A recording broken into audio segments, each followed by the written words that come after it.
Hi, and welcome to Pennsylvania Newsmakers, and as always, thanks for watching. Well, today on the program, we continue our interviews with the candidates for governor. The Attorney General of the state of Pennsylvania, Tom Corbett, is my guest. And then, guess what? The legislature returns. Matt Belanger from WGAL will analyze Pennsylvania government and politics in depth and in detail, and it all starts right now.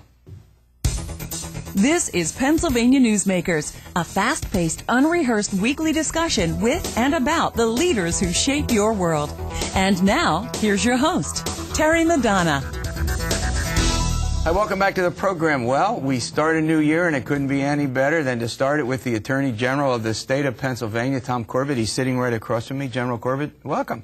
Good morning, and Happy New Year. Yeah, Happy New Year to you. Listen, I'm not going to get into this bonus gate business. You've been asked this time and time again. And I'm not even going to get into whether you resign personally, and I know that I'm not supposed to have a comment.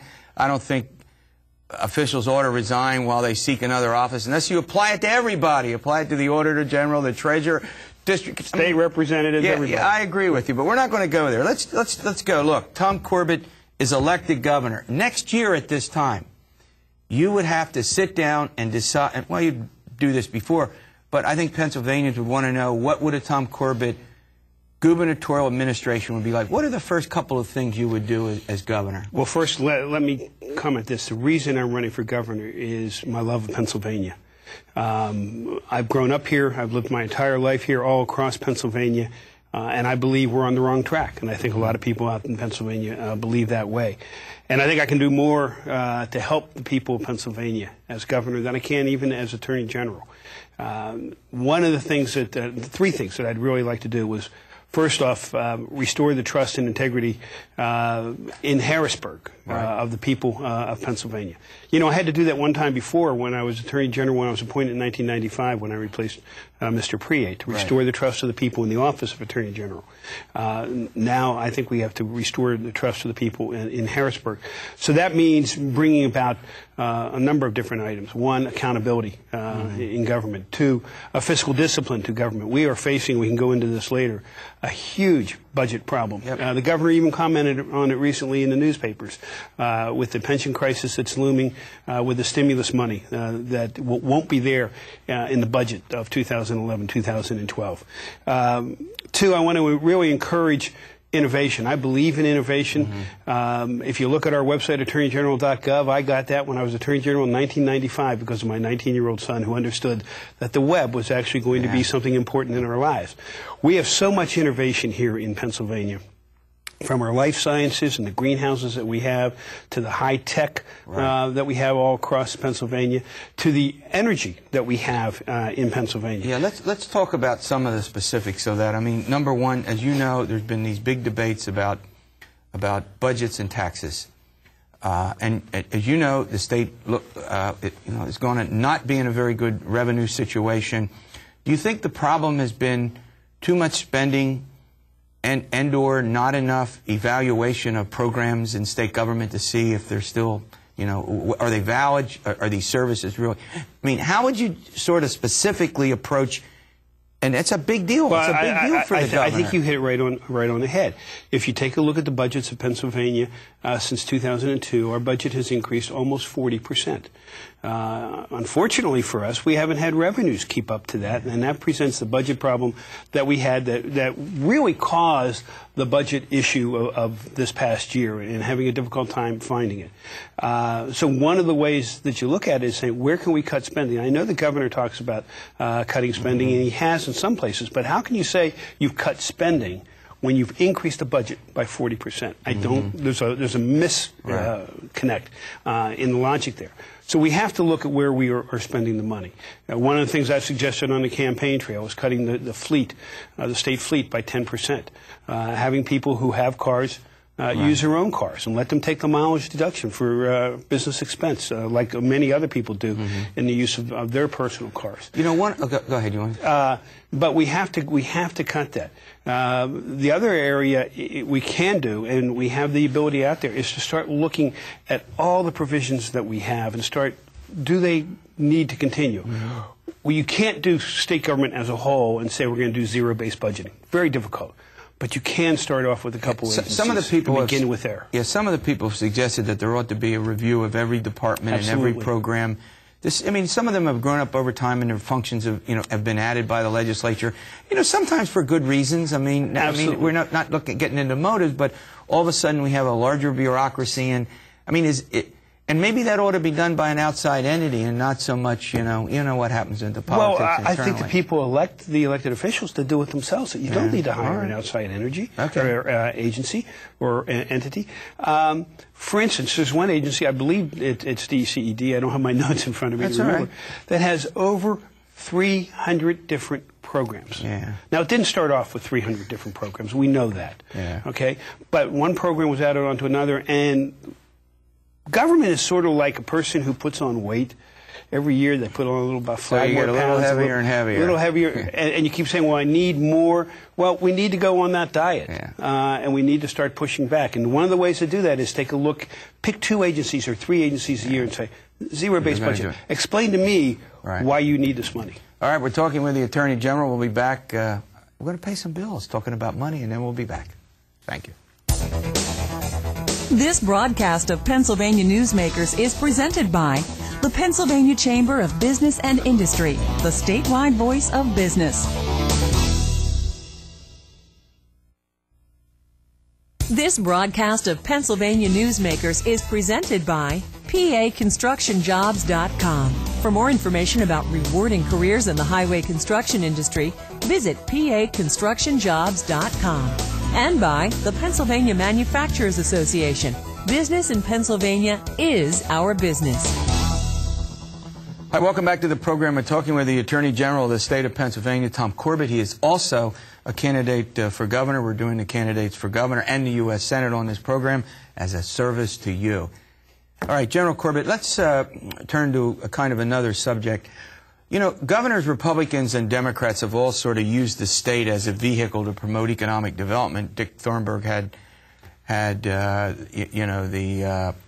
his own economic development projects, continued by Casey, continued by Ridge, What is your overall thinking about the role that government should play? We've had billions of dollars in bonds circulated for economic development. I mean, that's a lot of money that goes, and there's a debate over that. I mean, where do you come down on that debate? To me, the best way for government to promote economic development is to make the state competitive.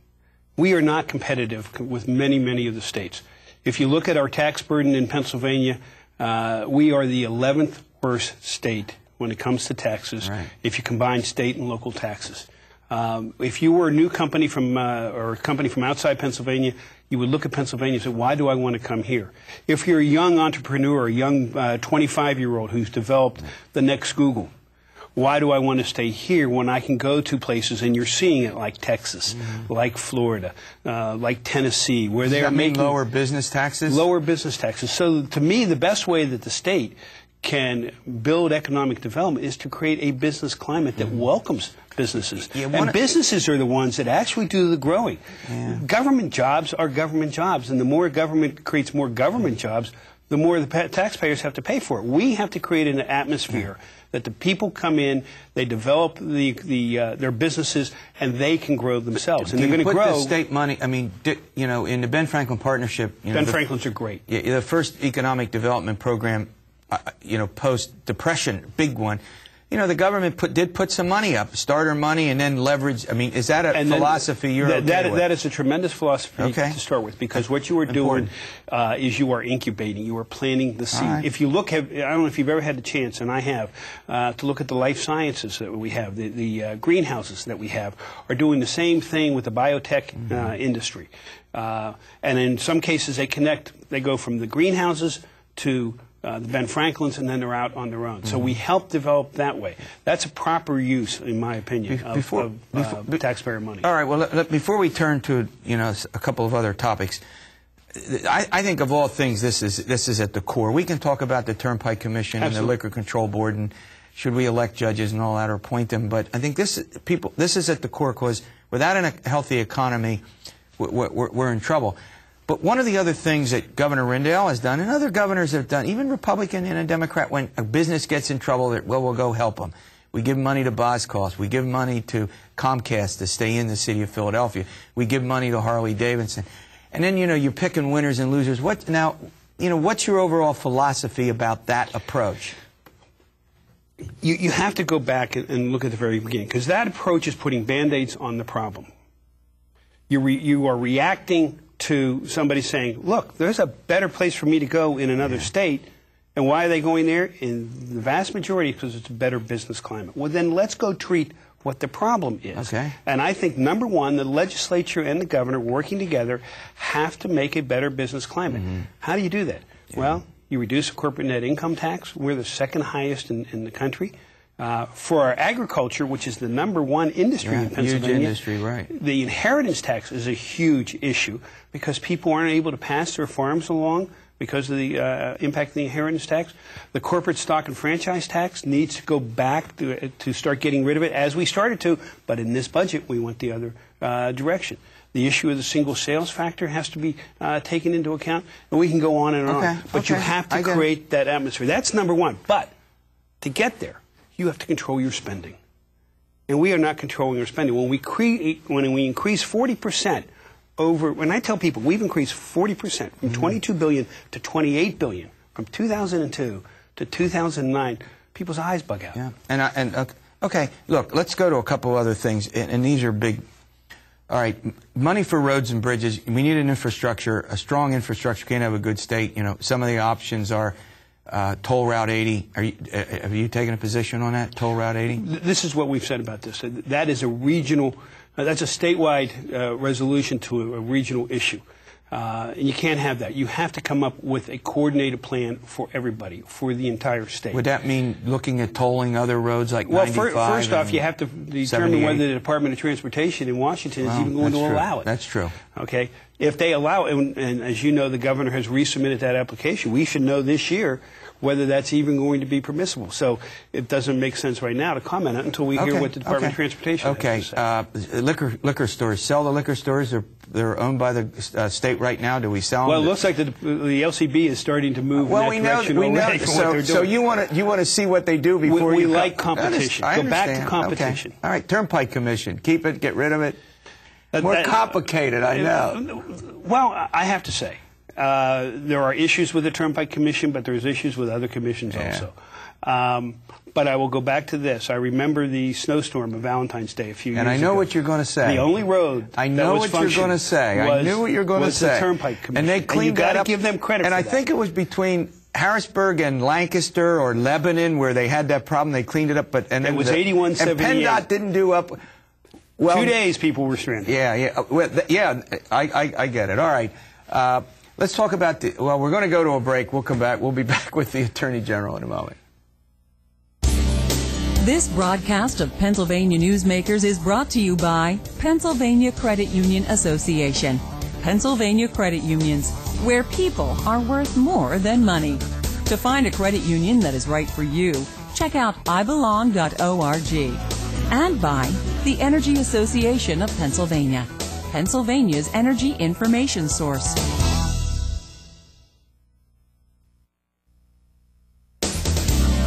This broadcast of Pennsylvania Newsmakers is presented by the State System of Higher Education. 14 state-owned universities. The state system is the largest provider of higher education in Pennsylvania. And by the Hospital and Health System Association of Pennsylvania, working towards a healthy Pennsylvania. Hi, welcome back to the program with the Attorney General Tom Corbett. He's running for governor, as if everybody in our audience did not know by now. Okay, General Corbett, look, there's been a lot of conversations about what the legislatures do. Everybody has, reduce the legislature, campaign finance reform, more ethics, ethics, a ban on gifts. You can give anybody anything they want as long as they report it. What are your positions? I mean, first of all, you're running for governor. Is that something that you guys running for governor ought to be getting into, what the other branch does? Well, I think anybody running for governor has to understand that they can't govern without working with the legislature. Yeah. I mean, we do have 3 branches of government. We have to understand that. Having been a political science major, I understand that. And you're going to have a relationship with the legislature. You're going to have a relationship, though. I'm going to have a relationship with both sides. You have to. Right. Even if one party controls both houses, you're going to have to be able to work with both sides, because we're all in this for the same purpose, and that's on behalf of the people of Pennsylvania. Or if we aren't, then we shouldn't be there. Yeah. So we will be working with the legislature. Do you think we ought to have campaign finance reform and limit the amount of money that people can contribute? Well, I tell you, for one who's having to do fundraising right now, it would certainly help. And the hardest part of any campaign is doing fundraising. Yeah. We've seen a standard that was set by the present governor of mega millions. Some million, yeah. Okay. So, and it's interesting to note that he now wants to see campaign finance reform. Yeah. But at the same time, and I'll be a lawyer again. Are there reasonable limits, like $2,000–3,000 per person? Is that unreasonable? Well, they do it for Congress. They do it for the Senate. So you're okay with that? Yeah, I could be okay. With What that. about a ban on gifts? Right now, you can give anything. Congress has a ban. I mean, you have to report it. Let's be reasonable. Let's say $100 a gift. You don't have to be unreasonable about it. Is there any reason we shouldn't have a ban, some reasonable ban on gifts? I don't have a problem with that. I think it applies now to the executive branch anyway. It does. I mean, we keep a list. We have to submit to the State Ethics Board every May, I think it is. Okay. Gifts over a certain amount. Right. Why? The one difficulty I have with the legislature is they have exempted themselves from many different areas. And from so many. All right, there it is, the Attorney General. You're welcome anytime. You want to come back on the program and talk with us throughout the year, give us a call. All right, Matt Belanger is coming to talk about the legislature. They're back. What do we got going? We got caps on electricity coming off. We have the governor's budget message. We have all sorts of things. We'll be back in a moment. This broadcast of Pennsylvania Newsmakers is presented by Highmark Blue Shield, changing the way health plans work for business with a variety of plan options for employers and more choices for employees. Information is available at highmark.com. Have a greater hand in your company's health. And by the Pennsylvania Healthcare Association, the future of long-term care.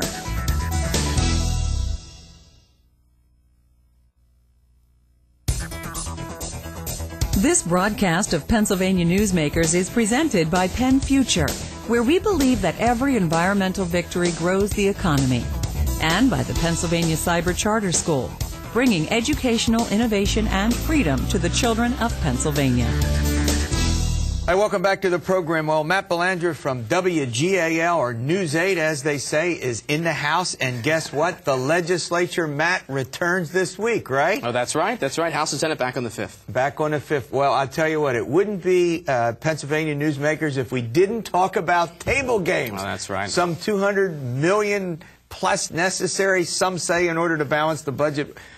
What are the issues here at stake on table games? I think that, obviously, this is still, I think it's widely accepted, it's the only lingering piece of the state budget crisis that still is not resolved, and lawmakers still can't come to an agreement about the details. They all agreed in principle, in theory, on legalizing the games, like blackjack, poker, and so forth, at Pennsylvania slots parlors back in the budget deal, back in October. But it comes down to the details, devil's in the details, talking about licensing fees and things like that. I think one of the more recent conflicts is about whether to allow an additional casino license and who will be allowed to compete for that license. This would be a resort, not at the race tracks, but a resort casino. Right. There are two now, right? And they want to add a third? That's right. And so the disagreement is that, first off, should we allow that additional large resort-like casino to be, that extra license to be added? And then there's a dispute about who would be able to compete for that license, if it's open to everyone or people who've already bid on the others. And then I guess one of the other debates, we don't need to get into too much into the weeds on this, is how many table games would be permitted. The resorts casinos are smaller and they would have fewer tables, I guess, and then the slots parlors at the racetracks, the bigger ones, would have more tables. So that's also in this mix. Is that correct? Well, that's right. But I think a lot of it comes down to the dollars, again, with the licensing fees. Right. I mean, they need to get this finished, in theory, to free up, I think it's $250 million, which the governor believes is necessary to balance the state budget. And he set a deadline. If they don't get it done, says Governor Rendell, by January 8th, he's threatening to lay off another 1,000 state workers because of that shortfall in money. All right, let's turn our attention to the budget. Believe it or not, after 101 days of budget done in October, the governor very soon will be back before the legislature formally in early February for a budget address where he will lay out his agenda and talk about spending and revenues. Where does that stand now? We joke about it, but it is right around the corner. And actually, the governor, in an interview with News 8, said he's going to try and hold a meeting with legislative leaders in the first week in January, even prior to his February budget address, to try and get everybody on the same page and maybe try to get the process moving a little bit faster. He promised that the night a deal was announced, finally, in 2009, he said, we're going to do better. And he has said that he's going to hold that meeting with leaders, see if he can't get the process moving, and then February he's going to lay out the details. But he's also had some sort of grim forecasts about, with pension costs and revenues still falling behind income. It looks like the state, has a $200+ million deficit as we speak now. He's also, I think, concerned about the end of stimulus. So all in all, at the year-end interviews, you did not find an optimistic Ed Rendell about next year's budget, did you? No, he did indicate that the state should be in a better financial situation when you're strictly looking at revenue, in this next budget cycle. But the thing that could really be a hang-up is all of the other kind of looming problems, like you referenced, the pension crisis that's out there, and that, I think it's, $4.5 billion estimated shortfall when the federal stimulus money runs out. They've got to start working on that maybe in this next budget to try and soften that blow. And I think they could definitely be sticking points. Plus, Rendell has said he'll continue to push for increases in state funding for public schools and health care, which, increasing. That could all blend together and potentially be another problem. And then finally, before I let you go, we still have this huge debate over, additional charges that could be made against legislators. There have been calls by Democrats for the majority leader, Todd Aegis. Brian Lentz, a state House member who's running for Congress, has said that he should step down.